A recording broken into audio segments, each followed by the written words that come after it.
তাহলে অ্যাকচুয়ালটাই বেশি হয়ে গেছে, তাই নট ওকে। এখন আমরা ডেপথটা বৃদ্ধি করে ধরবো, তাই ডেপথ এবার 22 ইঞ্চি ধরলাম। এখন দেখি কি অবস্থা দাঁড়ায়।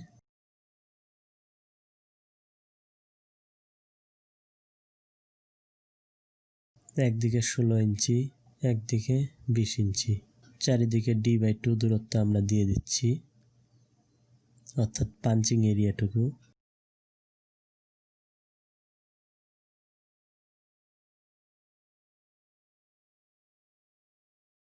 Punching shear force VPU equal 634 বিয়োগ 42 into 38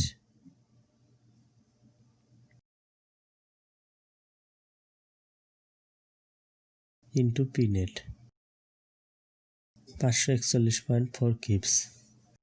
actual punching shear stress VPU actual equal 551.4 into 1000 আমরা পাউন্ডে নিলাম।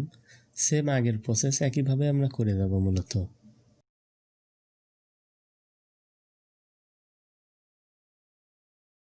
153, যেখানে এলাও করতে পারবো কত 164, সুতরাং এবার ওকে।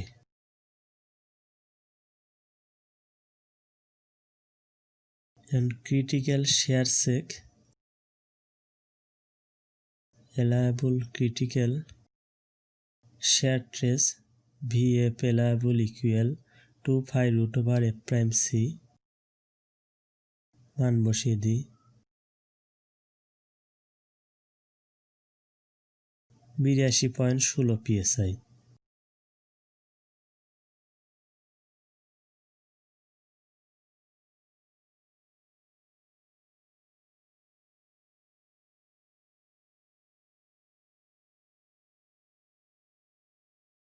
চারিদিকে d দূরত্ব পর্যন্ত যাবে, বাদ বাকিটুকুকে আমরা x ধরলাম।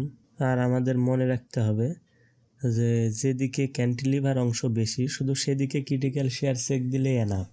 আমরা ডিভাইডেড করতেছি দুই পাশে কত কত হচ্ছে 53.4, তাহলে এখানে 21.4 হচ্ছে। Critical share force VF equal critical area into P net. আমাদের স্ট্রিপ উইথ 1 ফিট ইন্টু এই x দূরত্ব 21.4 ফিটে নিলাম into P net 8.4 equal 14.98 keeps. Actual critical shear stress VF actual equal 14.98 into 1000 আমরা পাউন্ডে নিলাম। Strip with into D equal 56.6 psi, যেখানে আমরা allow করতে পারবো কত 82.16 psi, সুতরাং ওকে। এখন মোমেন্ট ক্যালকুলেশন